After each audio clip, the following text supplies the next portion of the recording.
What's up, y'all? Y'all know who it is. Your boy JP here, hoping to make your install life a whole lot easier. Today we're gonna start the DD Audio SS4.500 4-channel amplifier amp board installation, and let's go ahead and jump into it. Now this amp board is gonna be going under the passenger seat in the front, and if you remember in previous videos when we was prepping the 6x9s, I said we had 11x9, but I remeasured, we actually have 12x10. So what I want to do is I want to make those measurements here on my amp board, which is the ABS plastic, and I want to score it because since we're using 1/8 inch, I can go back and forth a couple times on my box cutter, and I should be able to break this off with no trouble. Now I understand that the lines aren't 100% perfect, but I'm not worried about that either because I'm gonna be able to trim some of this stuff off because I don't think I'm gonna use the whole thing. Now here's all the wire that we're gonna be using for this build. We have 4 sets of new speaker wire because we're gonna be running brand new wire to each individual speaker, a 18 gauge remote, 2 4-gauge power and ground, and 2 3-foot RCAs. We got 2 different sizes for the speaker wires because you remember we're doing quick disconnects. That way we can do everything on the test bench, then install it easier. Everything will be plug and play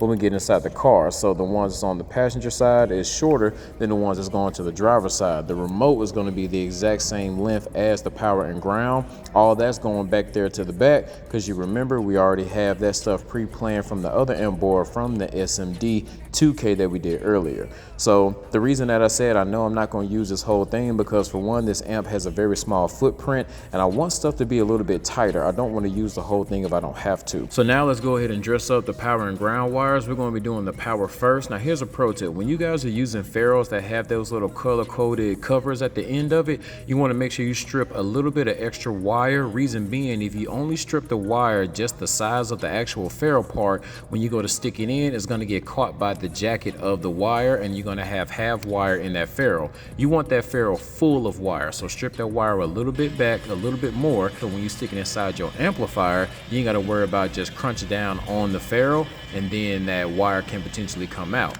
Now to stop the wire from coming out and to make sure that we have a full connection, we want to crimp the ferrule. I'm using my iCrimp crimpers and I'm using 2 crimps per ferrule because they need it. Now the reason you want to do that power wire first is because of the terminal orientation of the amp. The power is on the inside and that wire is going to be going on the outside of my amplifier, so we want to do that connection first. Before we get too crazy, I want to go ahead and mount the amplifier down to the board, that way it don't move when we're trying to drill our holes for everything else.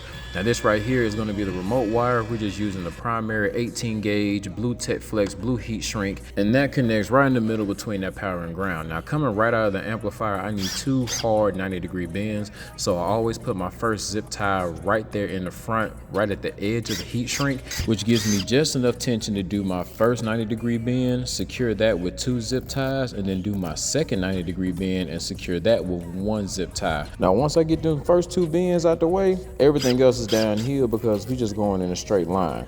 Now notice I got that wire curved about 4 to 5 inches from the top. That's because up under my passenger seat there's a break in the carpet from the front to the back about 5 inches back. And what I want to do is I want that power, ground, and remote wire to go up under that carpet at that break. So I don't want to run it all the way to the front of the amp board when I know I'm going to be going off to the side. Now the power wire is not finished. We still have to put a ring terminal on the other end, but while I'm in the groove, I want to go ahead and mount that remote wire. Pro tip, if you guys are going to be using this installation style, when you choose your drill bit to drill your holes, make sure you choose one that's going to be able to fit 2 zip ties that you're going to be using for your installation.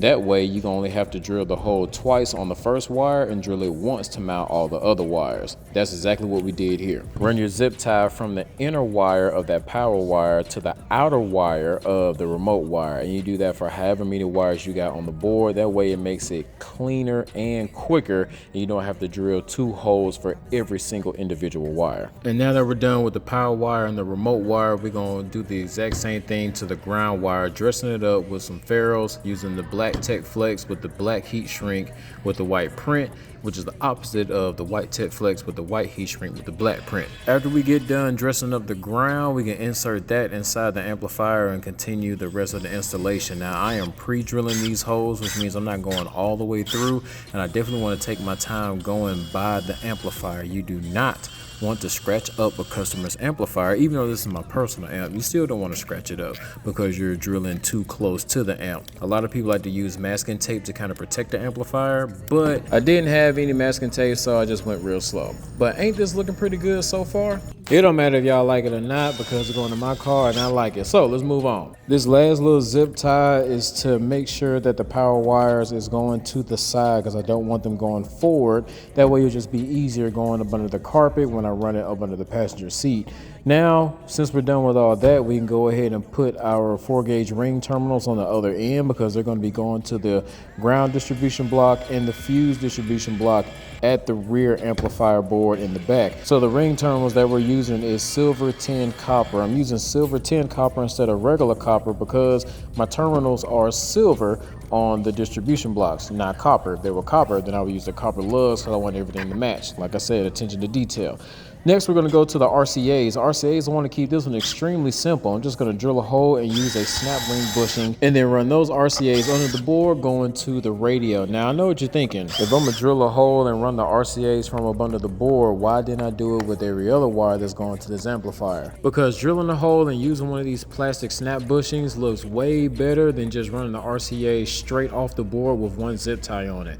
Now, if I was going to route those RCAs in a different location, like maybe going to the side, then I probably would have did the whole zip tie thing, but you'll see in a minute why I can't go to the side because that's where my speaker wires are going to go, and I didn't want them jumping over the top of each other, but I think that looks a whole lot better. All right, so now we're getting over here to the speaker wire side. We have 16 gauge speaker wire, and then we got 16 gauge ferrules that we're crimping onto the ends that's going inside the amplifier. Now here, I knew one of the heat shrinks was just a little bit out of place, so I wanted to line them up with a straight edge and then clip that excess off.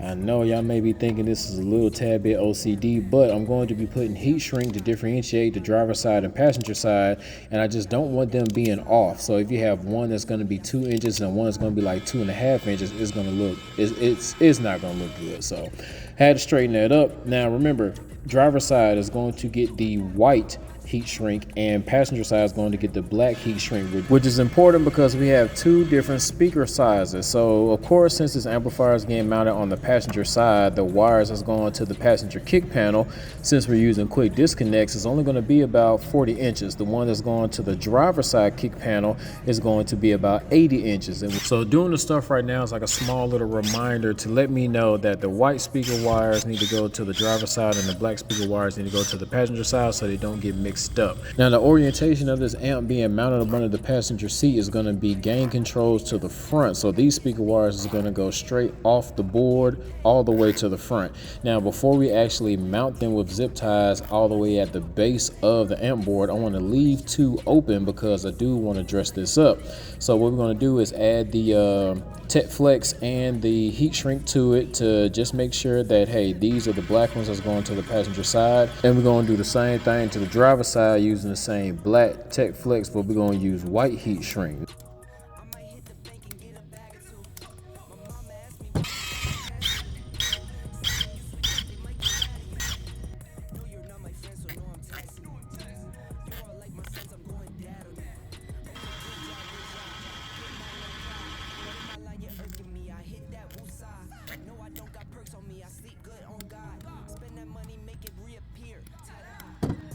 Now we're getting towards the end. This is literally the last little piece of connections that we have to do to finish up this amp board. We are using the bullet connectors. Now remember, we have to do the opposite of what we did with the speakers. On the speakers, the positive had the male end and the negative had the female end. Now on our amplifier, we have to swap that. The positive has to have the female end and the negative has to have the male end. That way, the male will go inside the female from our amplifier to our speakers, which is going to make this the quick disconnection. And this will be the last piece of heat shrink that we're putting on the end of the quick disconnect wires coming from the amplifier. Now, if I'm looking at the amp board, I see that there's about a good 1.5 inches that I'm not going to be using, and it's just going to be negative space. So we want to score that with the box cutter, and then I'm going to go ahead and break that piece off. That way, this looks a lot more compact, nice and neat. I mean, look at that. I think it looked nice. If you don't think it looked nice, I don't really care, because I think it looked nice. Come on, man, stop playing with me. I can't wait to get this amplifier installed inside the Camry. It's gonna have these DD audio speakers screaming. It's gonna sound so clean, so crisp. So make sure you tune in to the third and final part of this installation. That way you can see all this prep work come into play to literally make this a plug and play install. So if you guys found any type of value in the video, please hit that like button. Don't forget to subscribe, share, comment if you want to. If you have any questions at this time, I want to thank anybody that chooses to support the channel, whether you guys buy that fan subscription on the website, you guys hit the Patreon up, or if you get any of your parts from the links down there in the description, or if you not want to do anything too long term, you hit that super thanks at the bottom of the video over here on YouTube. That goes a long way with me because you don't have to do it, but it's greatly appreciated. So until next time, this your boy JP signing out, telling y'all to keep going, keep growing, and have a blessed day. Peace.